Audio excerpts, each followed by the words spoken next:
how are preparations going for that first game against the Strikers? It basically starts today, really. I think obviously a lot of guys busy with Shield cricket, guys overseas, and then guys who are not involved with the Shield team preparing in obviously a different way. So I think myself turning up here and a few of the rest of the interstate players, it starts today. So get together, build towards head down to the Gold Coast and build from there. I guess it's a perfect way to start the comp against the reigning champions, sort of find out where you're at straight away. Not really. I think all teams come into it with a clean slate. I think if you look at the history of the Big Bash, it's really hard to get a read on form. I think teams can come from anywhere, and that's normally down to individual players. And individual players win T20 games, and I think that's what we'll be looking for more and more this season, is in those crucial times, guys standing up and hopefully winning games for the Heat. Does James Pattinson come into that? I imagine. Have you been keeping an eye on him, tracking him through the Sheffield Shield a little bit? Yeah, I mean, we've obviously been crossing our fingers that he gets through all that, and he's had a high workload, and speaking to him, he's starting to feel more and more confident with his body. And I mean, the reason we got him here is because we think he can be a game changer.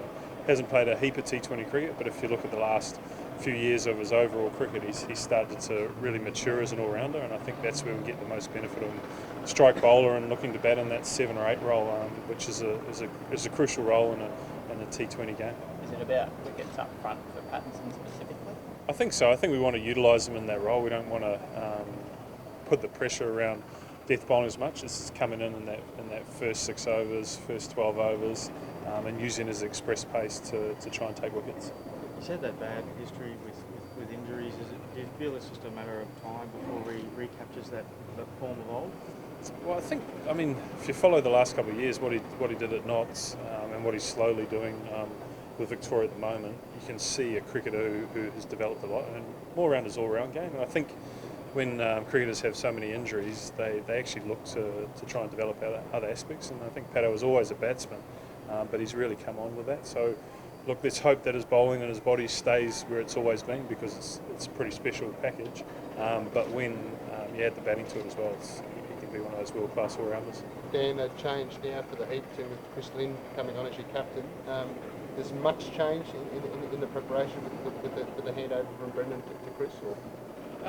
Not too much. I think we were fortunate a couple of years ago that Chris captained the team, so he does have a lot of experience, and him and Brendan are very close, and I know that they fed off each other in the last couple of years, and it was always our plan that Chris would get a chance to learn under Brendan, and then Brendan would hand it on. So I think it feels pretty natural for us, so it doesn't feel like too much of a change, but I know it's something that Chris is really looking forward to, and I think within the team, him and Brendan really stand out as our strong leaders. So it feels like a natural timing for Chris to come over and stamp his own mark on it. And I mean, you look back at when he did captain, he was player of the season. He took over games and won games for us. So I think we can see that continue, as well as his own leadership style on and off the field. Sorry to interrupt, but I just get you to step up a bit closer to Mike just to that introduction. Thanks, mate. Dan, how do you see the team evolving this year? Like, what do you see some of the big differences that were with us? I think the thing for us straight away is that we have 18 players to select from. I think if you look at previous campaigns, or you look at other teams, there's guys in and out with test commitments, Australian commitments and injuries. But at the moment we have a very strong 18-man group to select from, and I think if you look over the course of a 14-game season, you're never going to get through with that original playing 11, and we're going to have to call on the wider squad as we go along. So that's the thing that excites me at the moment. I think it's going to be tough leaving guys out early on, but I think over the course of the season we'll be able to utilise that squad mentality. I think he's going pretty well. My updates are he bowled in grey cricket. He's feeling pretty good. So we're very confident that we have 18 fully fit guys preparing for that first game.